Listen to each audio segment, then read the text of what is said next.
آج کی جو رات ہے جس کو لیلۃ النصف من شعبان کہتے ہیں، مشہور ہے کہ اس رات میں سال بھر کے اعجال لکھے جاتے اور ارزاق لکھے جاتے اور آنے والوں کے اور جانے والوں کے اور تکلیفوں کے اور راحتوں کے فیصلے ہوتے ہیں۔ اس میں طرفین کے علماء ہیں، کچھ علماء ایسے ہیں جو اس کو بالکل دروغ قرار دیتے کہ یہ جھوٹی روایت ہے، لیکن کوئی حقیقت نہیں، اور ان کے متبعین میں سے بعض لوگ ہیں جو لوگوں کو اس رات کی عبادت سے منع کرتے ہیں یا اس دن کے روزے سے منع کرتے ہیں۔ درست بات یہ ہے کہ یہ رات ثابت ہے، اور اس کے ثبوت کی 3 دلیلیں ہیں۔ ایک تو یہ کہ 1400 سال سے اسلام اور اسلامی کتابوں کے اندر اس کا ذکر خیر ملتا ہے۔ فقہائے کرام نے لیلۃ النصف من شعبان ہدایہ کے اندر موجود ہے، متبرک راتوں میں سے اس کو گنا ہے۔ کس چیز کا تبرک ہے پھر؟ اور لوگ ہڑبنگ مچاتے ہیں اور مسجدوں میں نعرے لگاتے ہیں اور جشن کرتے ہیں اور قبرستانوں کی صفائی ہو رہی ہے، بدعتی اور دوسرے عناصر انہیں دیکھ کر کے بعض بزرگوں نے شاید اس خیال سے کہ کئی بدعت سے جان چھوٹے، لیکن یہ کہ اگر کوئی شخص چھرا غلط استعمال کر لے تو اس کا یہ مطلب ہے کہ اس سے پھل بھی نہ کاٹا جائے، گوشت بھی نہ کاٹا جائے اور چھرے کو گھر سے مارکیٹ سے باہر نکالا جائے۔ یہ کوئی طریقہ ہے کیا؟ دوسری بات یہ ہے کہ ہمارے ہندوستان کے بڑے علماء میں حضرت مولانا انور شاہ کشمیری دارالعلوم دیوبند کے صدر المدرسین، آیت من آیات اللہ، انہوں نے شرح ترمذی کے اندر لکھا ہے کہ اس رات کی فضیلت میں احادیث آئی ہے، روایات ہے، وَلَهَا فَضْلٌ کبیر، بہت بڑی فضیلت ہے۔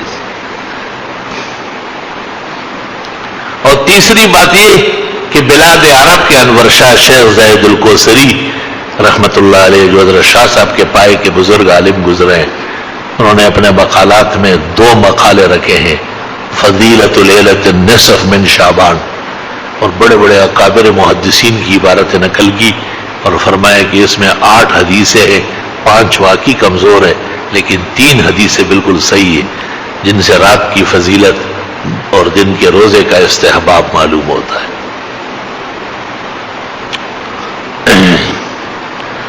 یہ بات اس لیے عرض کرتا ہوں کہ بعض روایات میں ہے کہ ایک مسئلہ سیکھنا 100 رکعت نوافل کے برابر ہے، تو مسئلے سیکھو، 100 رکعت تم کب پڑھو گے؟ 2 دن اور بھی آ جاؤ تب بھی نہیں پڑھو گے۔ اور کہتے ہیں کہ علم کا ایک باب، جیسے تفسیر کا ایک باب، فضائل کا ایک باب، اس کی اہمیت کا ایک باب، اس کی فضیلت کا ایک باب، اس رات کے ثبوت کا ایک باب، اس رات کے آداب احترام اور اس میں اعتدال اور میانہ روی کا ایک باب اگر سمجھ لیا جائے تو 1000 رکعت نوافل کا ثواب ملتا ہے۔ یا اللہ!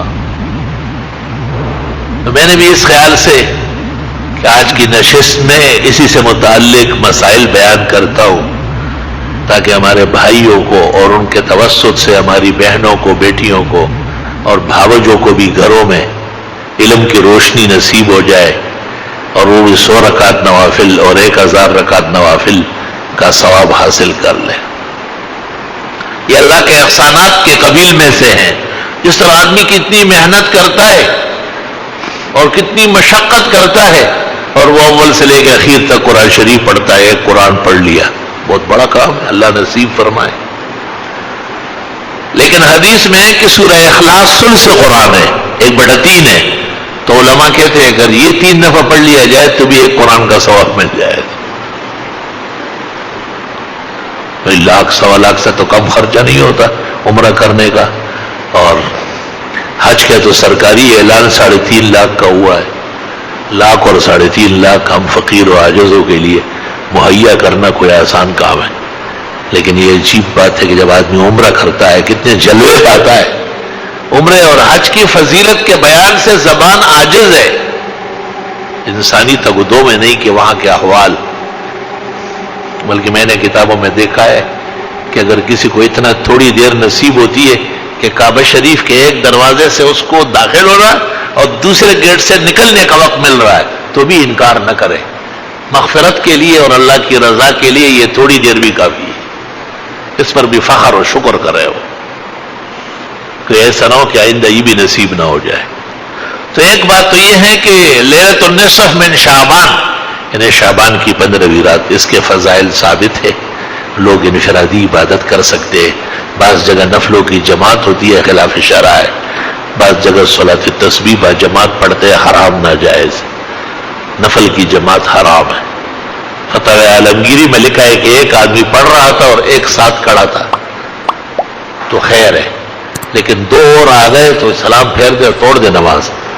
اور فرمایا کہ اس لیے کہ 3 آدمیوں کی تو پوری جماعت ہوتی ہے، اور یہ باقاعدہ اشتہارات نکالتے ہیں، اخبارات میں اعلانات کرتے ہیں، ہاتھ اٹھائے ہیں مگر لب پر دعا کوئی نہیں، کی عبادت بھی تو وہ جس کی جزا کوئی نہیں.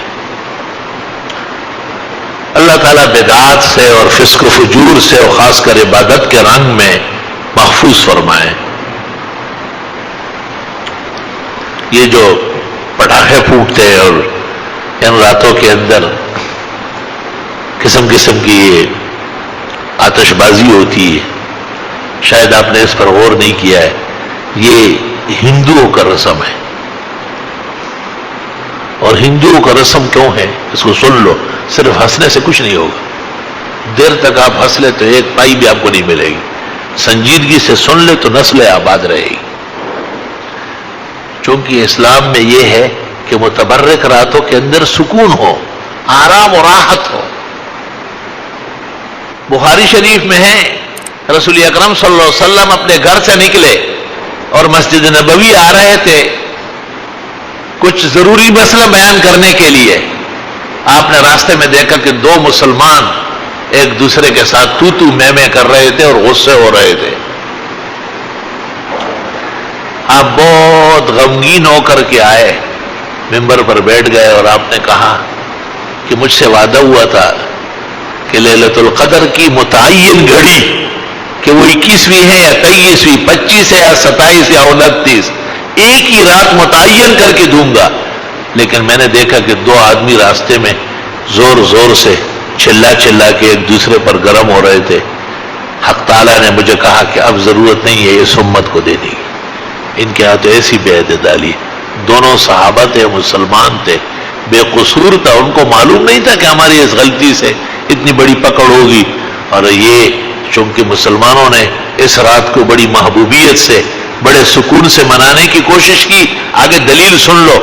دوسری دلیل یہ کہ ہماری فقہ میں ہے کہ متبرک راتیں مسجد میں منانا مکروہ ہے، اجتماع کرنا مسجدوں میں کراہت سے خالی نہیں ہے.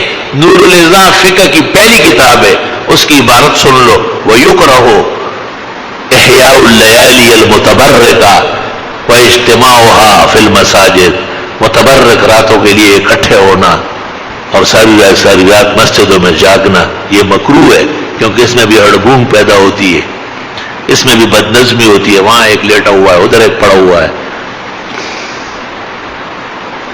چونکہ مسلمانوں کے ہاں متبرک راتوں کے اندر بڑا سکون، بڑی راحت اور بڑا وقار کے ساتھ راتیں منائی جاتی تھی. اس واسطے ہندوؤں نے پٹاخے پھوٹنا اور شرشوریاں چھوڑنا اور آگ برسانا شروع کیا تاکہ ان کی راتوں کی فضیلتیں ختم ہو جائیں. ملک آزاد ہو گیا لیکن نظریہ آزاد نہیں ہوا. جتنے دیکھو تھی ہوتی انکل ہوتی، جہاں تھے وہیں سے وہی چلتا ہے. ہمارے مسلمان بھائی غلطی سے کر رہے ہیں، نہ وہ ہندو ہیں، وہ ہندوؤں پہ لعنت بیچتے ہیں، لیکن انہیں سمجھانے کی ضرورت ہے. حدیث شریف میں لوگ زبردست سونے کے اور یاقوت و مرجان کے کان ہیں، معدنیات کے خزانے ہیں، کاش کہ ان کو دین سمجھا دیا جائے.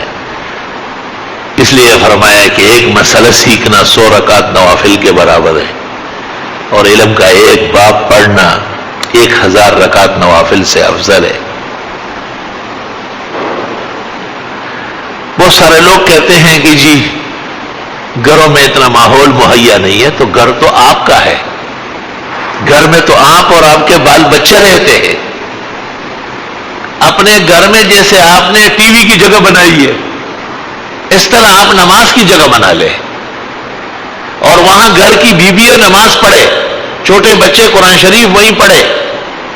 اس کا یہ فائدہ ہے کہ پیشاب کرنے والے بچے وہاں نہیں پہنچیں گے تو تختہ پوش رکھ لے. پرانے زمانے میں چبوترا بنتا تھا جس کو صوفہ کہتے ہیں. پیغمبر کی مسجد کے ساتھ بھی ایک اونچی جگہ بنی تھی اس کو صوفہ، جس کو اردو کے اندر چبوترا کہتے ہیں اور پشتوں میں دن گاچا کہتے ہیں، تاکہ گھر کی مرغیاں وہاں جا کے بیٹ نہ کرے، چھوٹے بچے رینگتے وہاں جا کے پیشاب نہ کرے. تو گھر کے اندر عبادت کی جگہ تو ہونا چاہیے.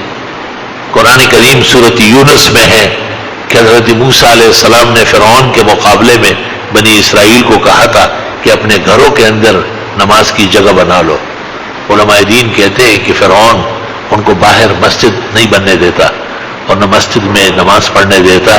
تو حضرت موسیٰ علیہ السلام نے کہا کہ اپنے گھروں کو ایسا بنا لو جس میں عبادت کرنا آسان ہو.